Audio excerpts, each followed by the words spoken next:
You didn't notice, I'm not Elder Dyke. He had an emergency that he had to deal with, and he's sorry he couldn't be here today, but he asked me to come. And if you came here expecting to hear a sermon, you might be disappointed, because what I have to present is not really a sermon as such. I want to give a testimony. I want to talk about the way that the Lord has guided and blessed in my life. And I started working on this a few weeks ago, and I kept working on it. As I worked on it, I would remember another thing and another thing and another thing. It's so easy to forget the things that God has done for us. It's important for us to remember. I want to start, well, first of all, I just want to let you know that our conference, for those of you who have smartphones, our conference has an app now. You go to your app store if you have an iPhone, or to the Google Play Store if you have an Android, and search for ARKLA, A-R-K-L-A, and it has our calendar and various information that will hopefully be helpful. So I just wanted to let you know about that. You can also sign up for the Lead, which is a weekly newsletter that comes out, and you receive it by email. So if you're interested, you can go to ARKLA and subscribe. I'd like to begin by telling a story that happened before I was born. There was a young girl by the name of Norma. I think she was maybe 5, 6, 7, somewhere around in there years old. And she developed an earache. Now, her father had died he worked in a sawmill. And he died in a sawmill accident when Norma was less than a year old. So she has no memories of her father. Her mother was very poor. And so when she developed it, today we would say, you've got an earache, let's go see the doctor. Well, they were very poor, and there was no Medicaid or anything like that at that time. So they just kind of waited to see what was going to happen.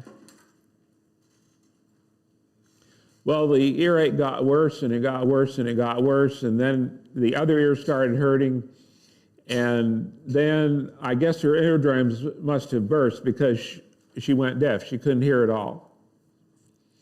And when she couldn't hear at all, her mother finally said, well, I guess we better get the doctor. Now, back in those days, the doctor came to you. You didn't go to him. So the doctor came, and he looked in her ears, and he said those words that no parent ever wants to hear. He said, there's nothing I can do.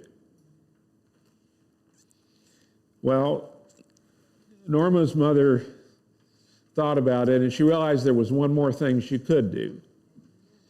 So she called for the pastor and asked for the pastor to come and pray for her daughter. So the pastor came, and mother and the pastor talked, and Norma couldn't hear any of this. I mean, she could see that the pastor was there, but she couldn't hear what he was saying. And he had a prayer for her. And after prayer, and he talked to mother some more, and then he left. Now, before I continue with the story, I just want to let you know, Norma had 11 brothers and sisters, and none of them were in the house at that time. They were all in school or at work. Some of them were working by this time, and there was no one in the house except Norma and her mother. And her mother went back to the kitchen to do her work. And all of a sudden, Norma heard something. She hadn't been able to hear for 3 days, but all of a sudden she heard footsteps in the hallway. And so she called out, "Mother, Mother." And so her mother came running and she said, "Mother, I can hear. I heard you walking in the hall." And Mother said, "I wasn't walking in the hall. I was in the kitchen." Well, I believe that God healed Norma's ears. And I want you to know that he did a good job of it too. Because when I was growing up, if I said a bad word, she heard me. Norma was my mother. She's passed away now, but that was a story that she told to us about God's love and mercy. Now, both of my parents came from very poor families. My dad, his father was not around most of the time. So they didn't have a lot of money either. His mother had to do what she could to support the family. They met in California. My mother was born in New England, and she went to work at the White Memorial Hospital. And my dad was down there. My dad was born in Canada, and he had gone down there to study X-ray technology. So that's where they met. Then they went back to Canada, and my father went to what was then called Canadian Union College, and he studied religion. One of my earliest memories is when we were driving. Dad had finished his studies, and he was driving to Tennessee to go to at that time, the church had a school in Nashville called Madison. And so he was going to Madison. He wanted to study laboratory technology. He wanted to be a medical missionary. And one of my earliest memories is of us being on the road one morning, and all of a sudden, one of the rear wheels seized up on the car. In other words, the wheel wasn't turning anymore on one side. And so, of course, he lost control of the car. We went into a ditch. All of our earthly possessions were in the trunk of the car or in a rack on top of the car. And when we went into the ditch, we stopped with such force that the rack went flying off ahead of us. None of us had seat belts. They didn't put seat belts in the cars in those days. And we came out of that accident with no injuries. The only damage that I can remember, other than the seized up wheel, was a broken place in the cover of Mother's sewing machine. It was an old sewing machine with a wooden cover, and it had a hole in it after that accident. But the Lord was good to us. He sent a nice man to help us, and they got the car towed into the shop and got the wheel fixed, and he stayed with us the whole time until our car was ready. He even took us to, I think it was A&W. We got root beer. That's the first time I can remember having root beer. But the Lord was good to us. While we were in Madison, I can remember one morning my dad had taken my brother and I somewhere in the car, and he got out just for a few minutes to do something. He left us in the car. Now, it was a stick shift, and he did not set the emergency brake. Well, being the kid that I was, I started playing with the gear shift. And I pulled it out of gear and went into neutral. And so the car started rolling backwards. Now, I don't remember what was behind us, so I don't know how bad it would have been if we had hit something. I don't remember if there was a road behind us or what. But a man who was passing by that I believe God had, I don't believe it was a coincidence. He saw what was happening and he came running up, pulled open the car door, jumped in the car and hit the brakes. And so we were saved. There was no damage. And so again, the Lord was with us. In Psalm 119, verse 117, we read, "Uphold me that I may be safe, that I may have regard for your statutes continually." And there have been many times in my life when I've experienced God's protection. I'll tell you a little bit more as we go along. And I have enough for at least 2 sermons. I won't inflict you with the second one, but I may have 3 by the time I'm all done because I keep remembering things that the Lord has done for us. My parents went to Jamaica as missionaries. My father was in charge of the laboratory and the x-ray department at the hospital there in Jamaica called Andrews Memorial Hospital. And my mother was a homemaker.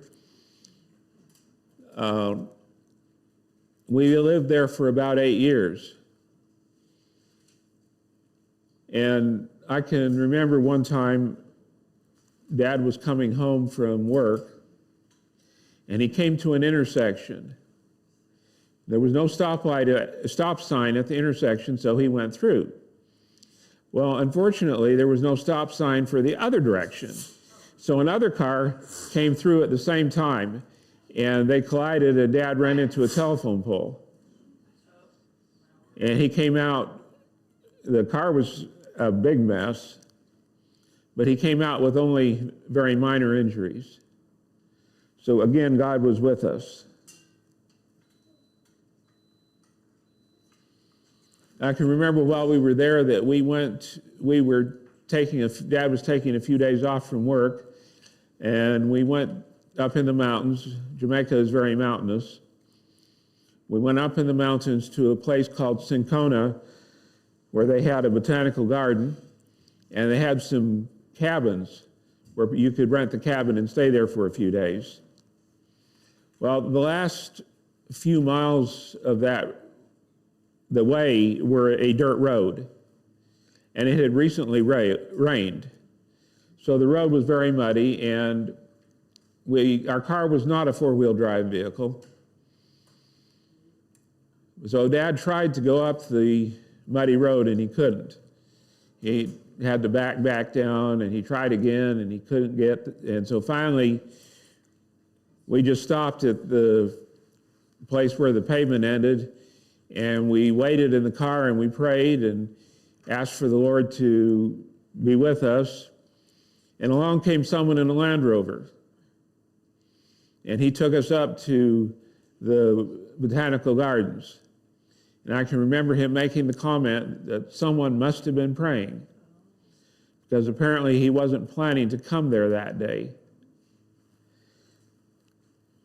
In Isaiah 65:24, we read, "It will also come to pass that before they call, I will answer, and while they're yet speaking, I will hear."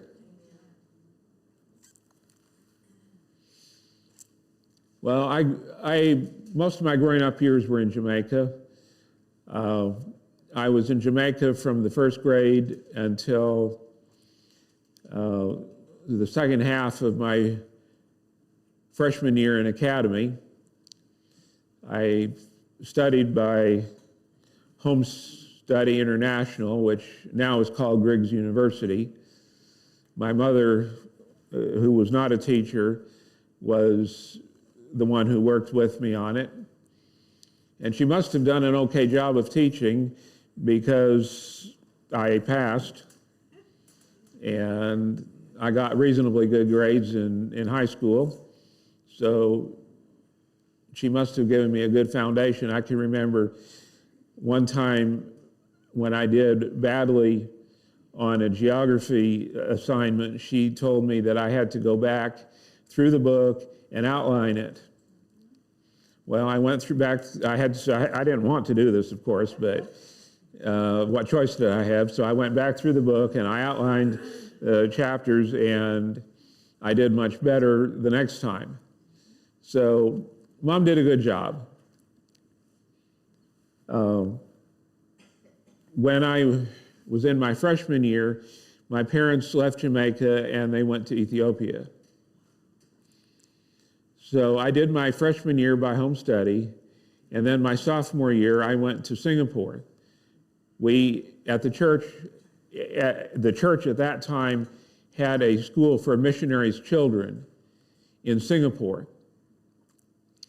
Now the place is not there anymore. They have had to sell that property, and there's a high-rise building there now.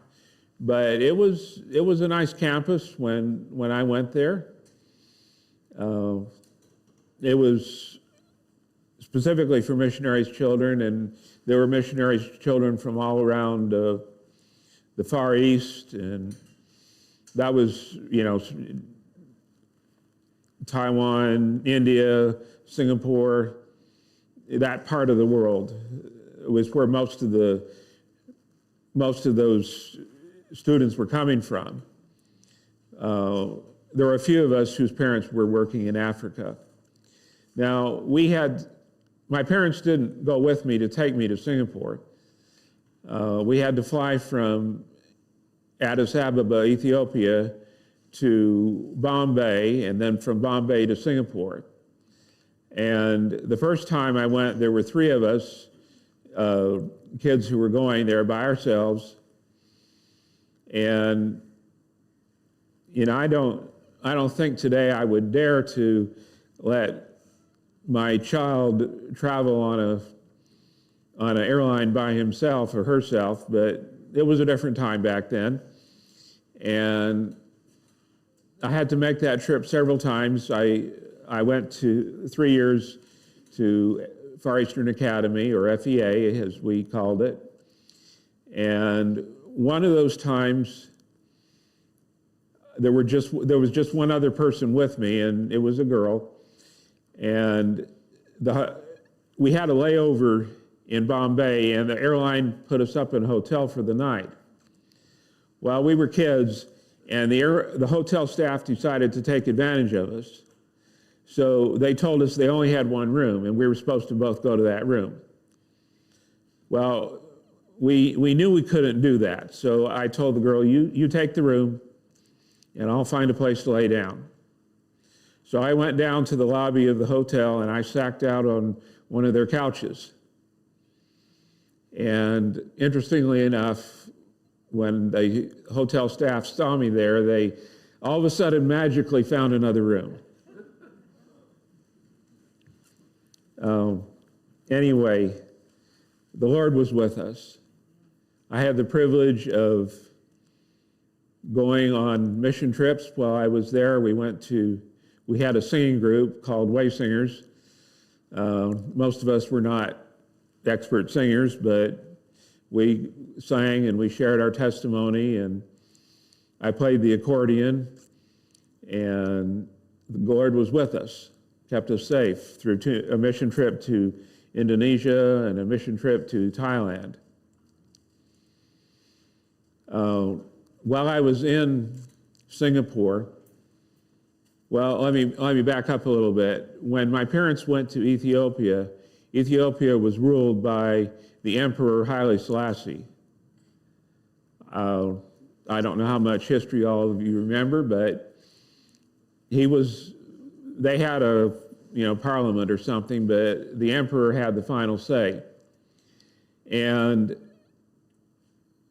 there was an uprising while my parents were there, and the emperor was overthrown. And the government that came into place in place of the emperor was very autocratic. Now, one of the missionaries in Ethiopia had asked me to buy her an accordion in Singapore and bring it back. And I don't remember how she sent the money, but somehow I had the money. I went out and I bought an accordion for this person, and I took it back to Ethiopia with me. Well, when I got to Ethiopia, to the airport, you have to go through immigration and you have to go through customs. And in customs, they saw this accordion and they said, "Oh, you've got to pay duty on it." Well, if I had been smart, I would have left the accordion with them and let the accordion owner come back in and pay the duty and pick it up. But I wasn't smart. So I asked them how much the duty would be. And they went off to a room to, I don't know what they were doing, but to decide how much it was going to be. And I waited and I waited and I waited, and they didn't come back. And so finally, I did one of the stupidest things I've ever done in my life. I picked up my luggage and I picked up the accordion and I walked out. Well, that did not go unnoticed. I was very quickly summoned back in, and I'll tell you, I was terrified. I was terrified. I don't know how my folks took it, but I was. They talked to me the people in the airport talked to me for a while, and why did I do this, and blah, blah, blah. And I could have gone to jail. I really could have been in trouble. But after they talked to me for a while, they let me go. So praise the Lord that He's with us in spite of our foolishness. In Psalm 121, verses 7 and 8, we read, "The Lord will protect you from all evil. He will keep your soul.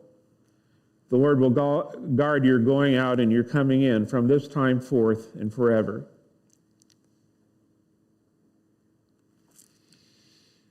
Now, when I was finished with academy, I went to Southern Adventist University.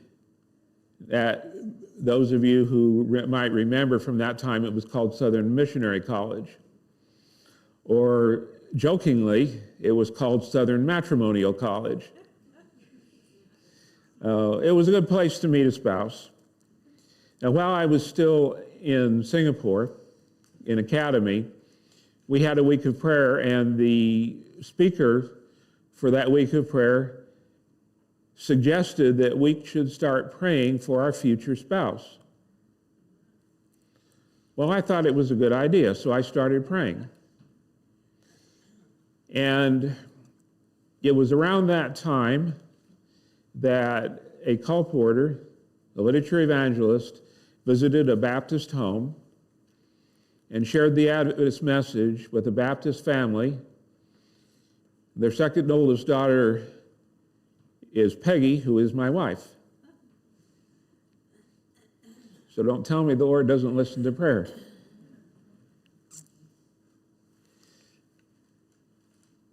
When I was in college, I studied religion and computer science.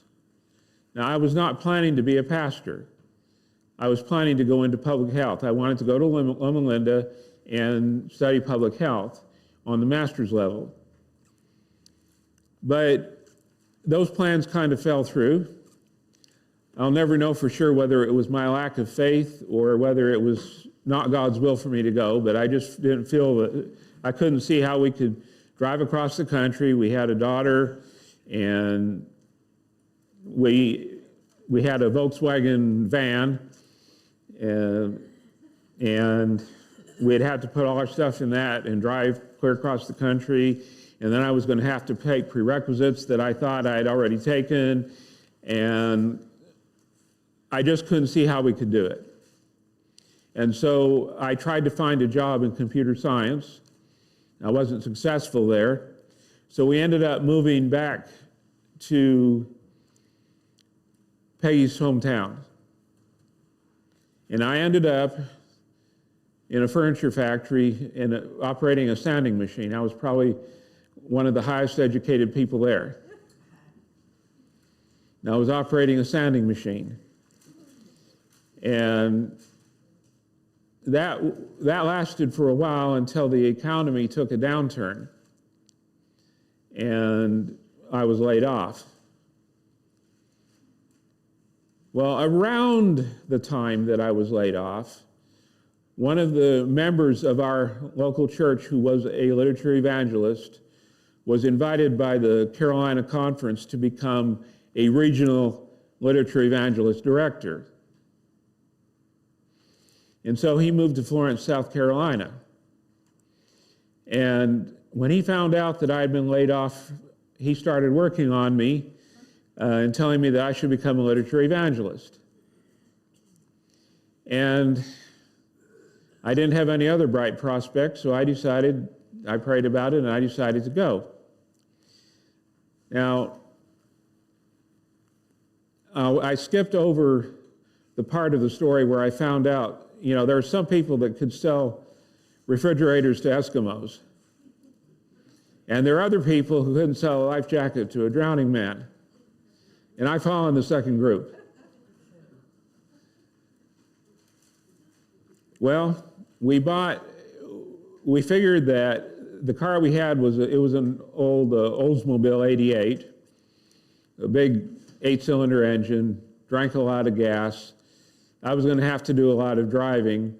We figured that we needed to get something that was more fuel efficient. So I looked around and I found a Duster. It had a 6-cylinder engine and it was much more fuel efficient. And when I bought it, the guy told me that it needed some engine work. Well, if I had been smart, I would have gotten the engine work done. But I didn't. Getting the engine work done would have taken just about all the money I had. I didn't have much money, and I was getting ready to move, and so I decided not to get the engine work done.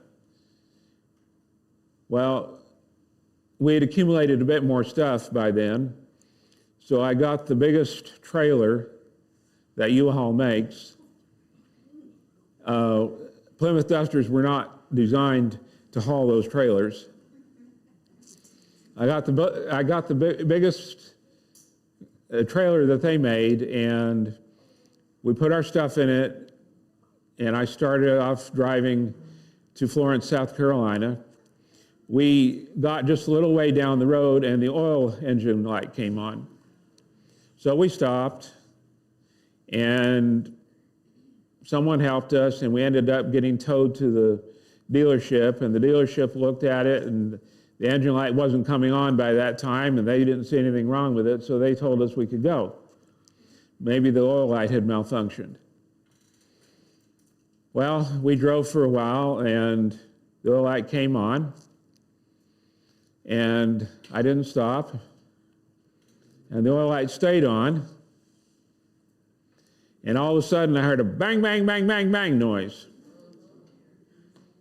Now, I'm not a mechanic, but I think the engine threw a rod. So we stopped by the side of the road, and there we were, almost out of money, no working vehicle, a long ways from where we had been and a long ways from where we were going to, and there's nothing we could do but pray.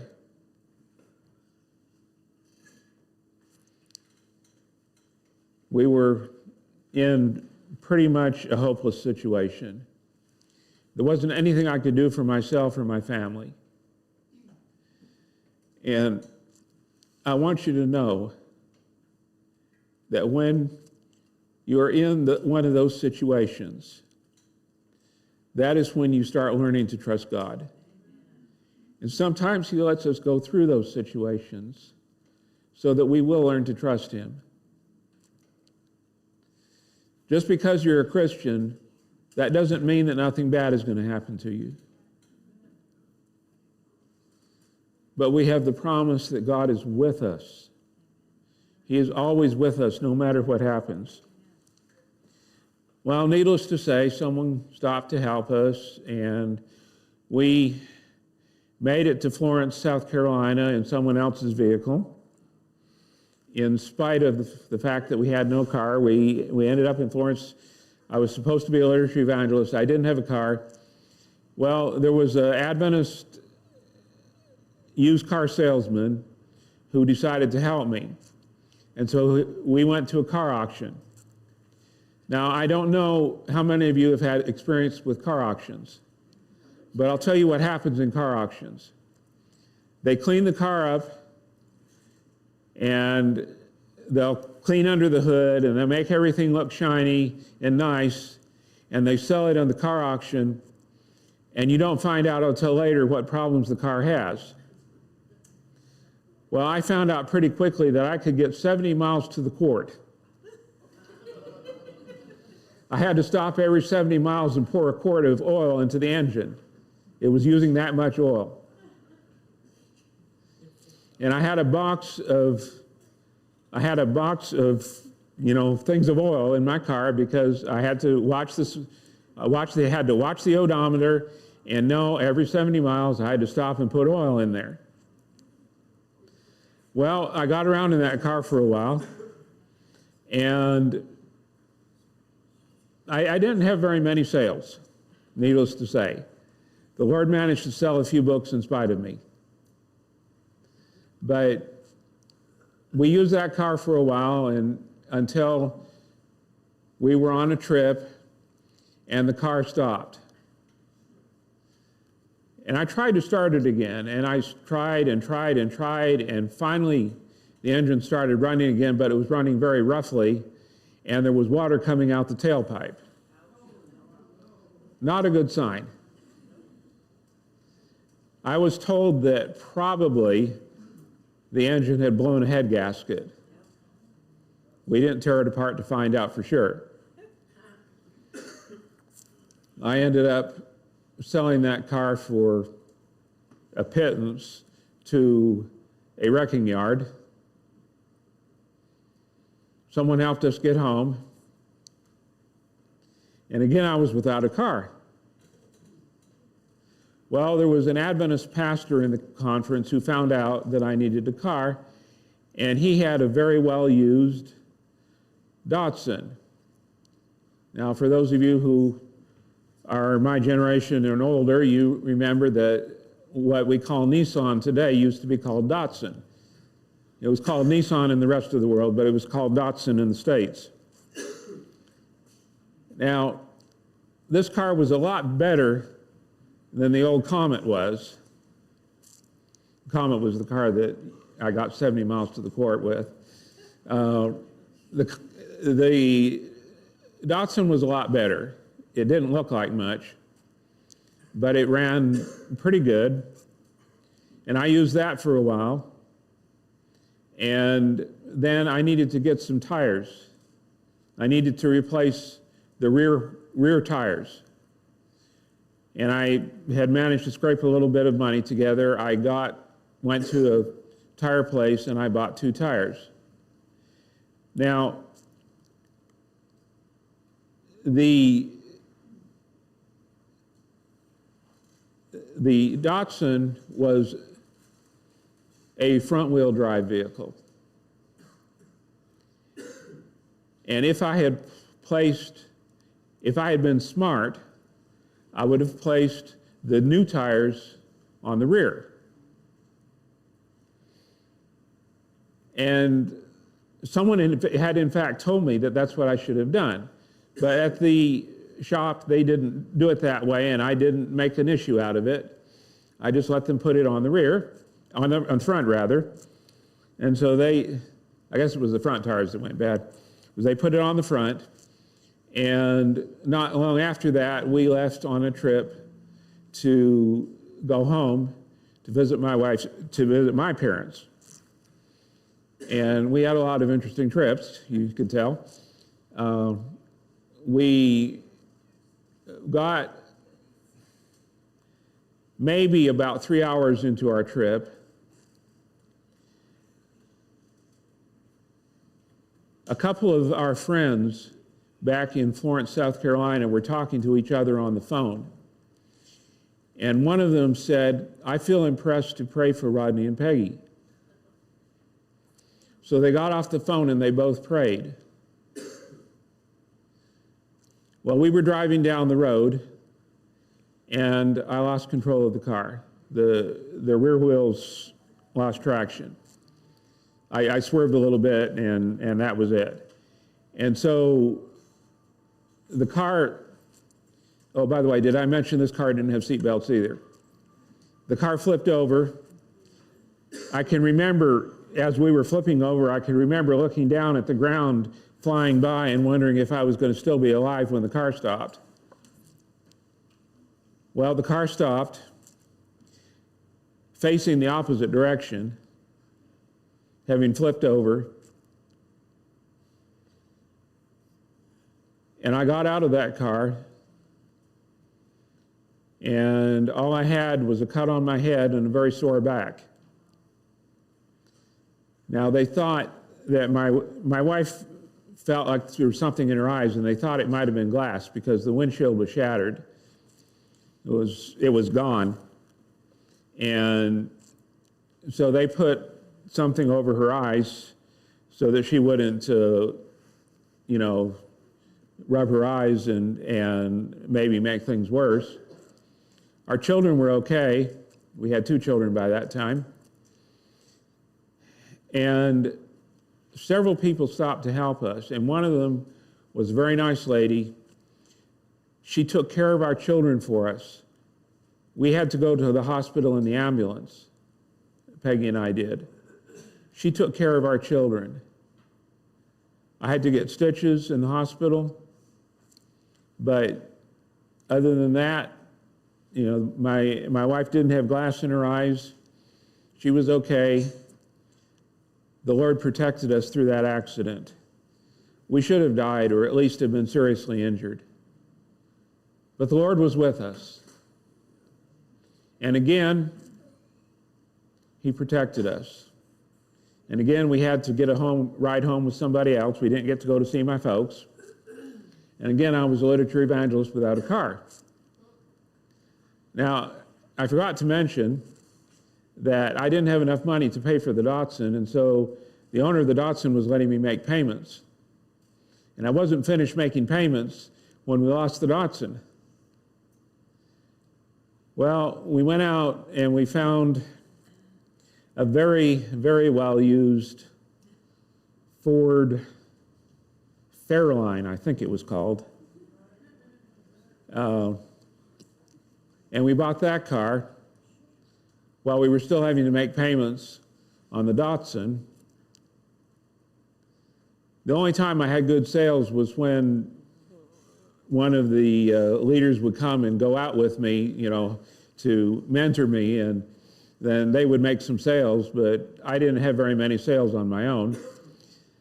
There were times when I would get out somewhere and be working, and I would be low on gas, and I wouldn't have money to get home.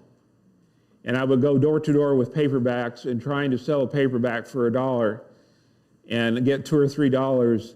And do you have any idea how embarrassing it is to go to a gas station and tell them you want to buy $2 worth of gas? Well,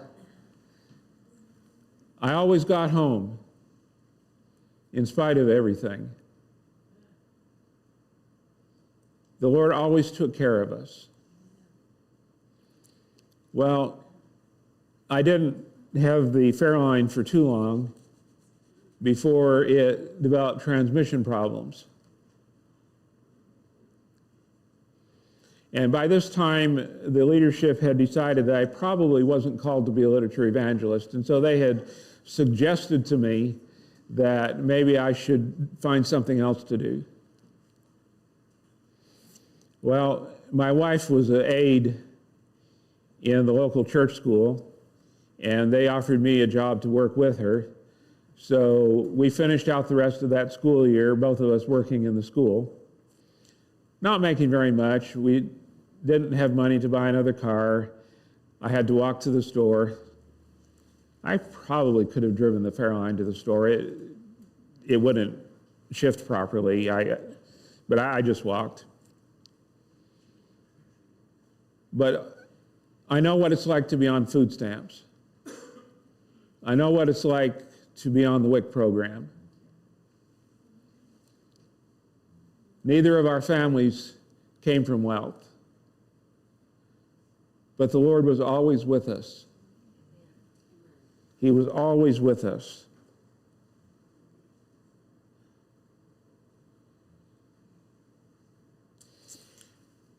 So today, I want to testify.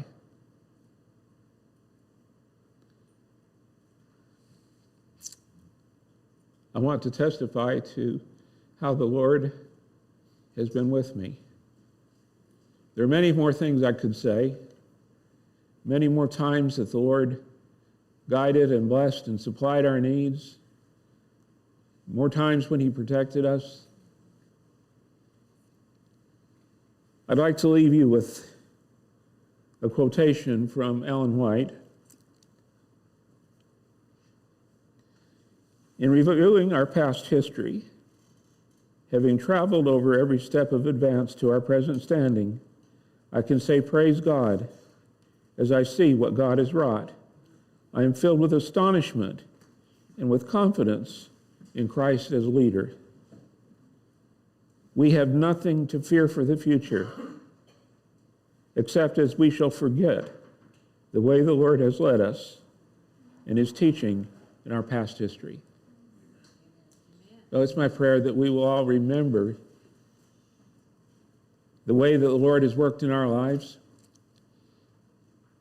And if you're going through something difficult right now, I just want to say, God doesn't always take us out of difficult situations, but he always is with us. He has promised, I will never leave you or forsake you. So we know that his promise is sure. May God bless.